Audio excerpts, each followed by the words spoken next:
What's up everyone, and welcome back to the Bold and the Beautiful 24 official channel. Before we begin, please hit the subscribe button today. Let's get started.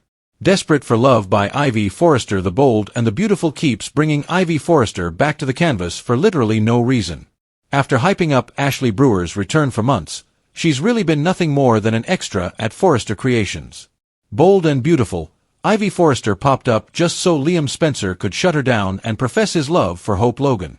At this point, the writers really need to cut the poor character a break and give Ivy someone to at least flirt with once in a while on the CBS soap.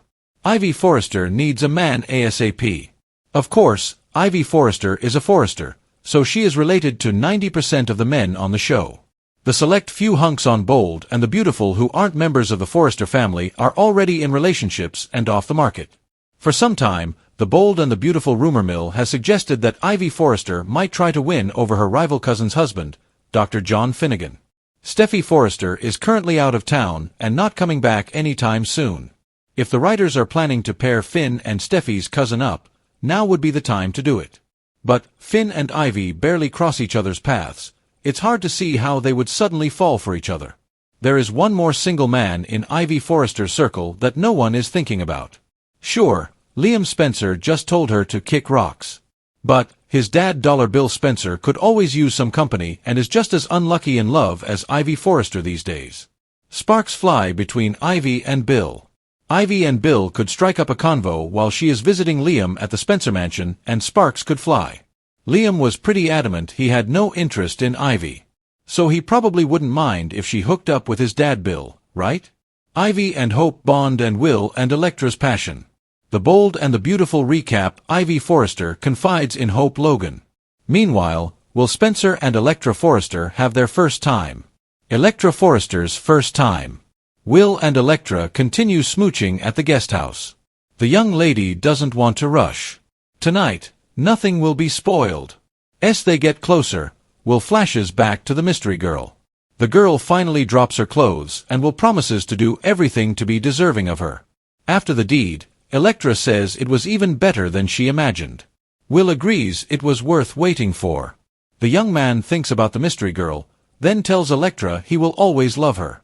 Carter Walton vs. Liam Spencer. At Forrester Creations, Beth Spencer asks for a pizza picnic. Liam Spencer Scott Clifton agrees that it's a date. While Hope and Beth go off to look at dresses, Carter Walton and Liam chat. Carter is glad that Liam is okay. They were all praying for him. The recovering patient claims to be staying put. They discuss the importance of holding on to love. Carter mentions that is what he's going to be doing with Hope. The engagement is brought up. Carter says there's no need to wait, then struts out the door. Ivy Forrester connects. Beth is pretending to be a model when Ivy shows up. While Beth is occupied, Ivy talks to Hope about Liam. The brunette remembers a time when Lope were so close. Ivy wishes she could be with Liam, but all he wants is Hope. The jewelry designer knows Hope and Carter are engaged, but maybe Liam deserves a second chance. After Ivy exits, Liam returns to harass Hope at work some more. The blonde wants to know what Carter and Liam talked about. According to the recovered man, they discussed never letting go of loved ones. Hope appears uneasy. The man declares that Hope and Beth will always be his family. Luna Nozawa's delusion. Luna Nozawa is warned by Sheila Carter Sharp that she will return to prison. Will is completely unaware that she is alive or even exists. Sheila begs her granddaughter to see how much Will loves Electra. Luna asserts that Will won't forget our special night. Sheila brings up that Will and Electra are having their first time tonight. Darn it, Sheila. You must refrain from speaking. They keep arguing about Will. Sheila warns that even if she escapes prison, she will need to escape Los Angeles, too. The delusional girl, on the other hand, is confident that she will fall in love with Will once he learns that she is in bed with him. In the grand tradition of the Bold and the Beautiful, where family feuds, love triangles, and impossible entanglements are stitched tighter than the seams on a Forrester gown, Ivy Forrester's return to the Los Angeles canvas has been one of the strangest cases of wasted potential in recent memory, and yet, if you peel back the thin veil of her current screen time, you'll find that the foundation for something larger, something desperate, daring, and devastating is quietly being laid, because Ivy has been walking around Forrester Creations like a ghost in her own family's empire, popping into design offices and photo shoots only to be brushed aside or, worse, told flat out that she has no place in the lives of the men she once burned for. But rather than fade again into the Australian horizon, Ivy's hunger for love, her deep yearning for a connection that is both passionate and permanent, is about to send her crashing into a story arc that could very well redefine her role on the CBS soap, and it begins with her own declaration. Ivy Forrester is desperate for love, desperate to matter, desperate to be seen not as the extra in Hope Logan's love story or the rival that Steffi once swatted away, but as a woman who deserves to ignite a romance of her own, and as The Bold and the Beautiful often reminds us, desperation has a way of steering characters into the arms of unlikely partners, into the crosshairs of bitter enemies, and into the bedrock of scandals that ripple through every Forrester boardroom and Spencer living room in Beverly Hills. At the heart of this exploration is Ivy's realization that her presence has become little more than a prop to highlight Liam Spencer's undying devotion to Hope, which is ironic because Ivy once carried the torch for Liam so brightly that she was willing to bend rules, twist truths, and risk heartbreak to keep him, but this time around, Liam shut her down almost instantly, professing his loyalty to Hope Logan in a way that left Ivy stunned, embarrassed, and quietly humiliated, yet still craving the warmth of romantic recognition, and it is in this vulnerable state that Ivy begins to survey the landscape of Los Angeles's eligible bachelors, only to discover that nearly every man is either her blood relative, tangled up in scandal, or taken by another woman who refuses to relinquish him. But The Bold and the Beautiful thrives on the impossible, and so the question becomes, who, if anyone, can satisfy Ivy's desperation for love? The rumor mill has suggested that Dr.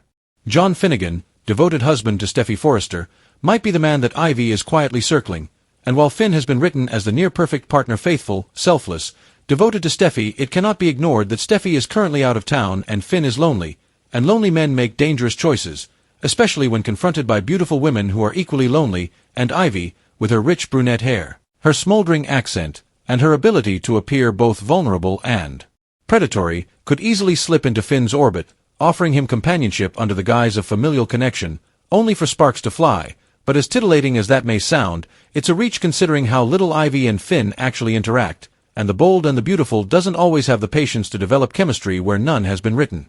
Ivy's bruised from Liam's rejection, wandering into Spencer Publications or the Spencer Mansion to deliver some work from Forrester or to check on Liam, only to stumble into Bill's magnetic force field.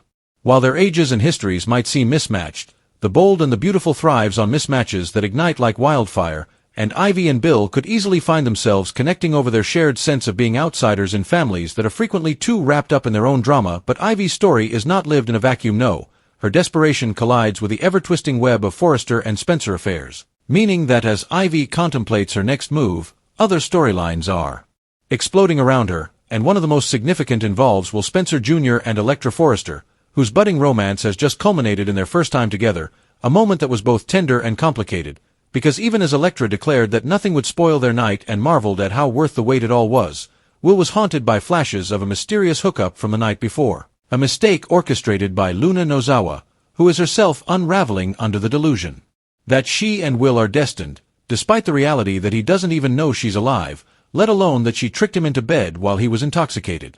Electra believes she has claimed Will's heart, Luna believes she is entitled to it, and Sheila warns that meddling will only land her granddaughter back in prison.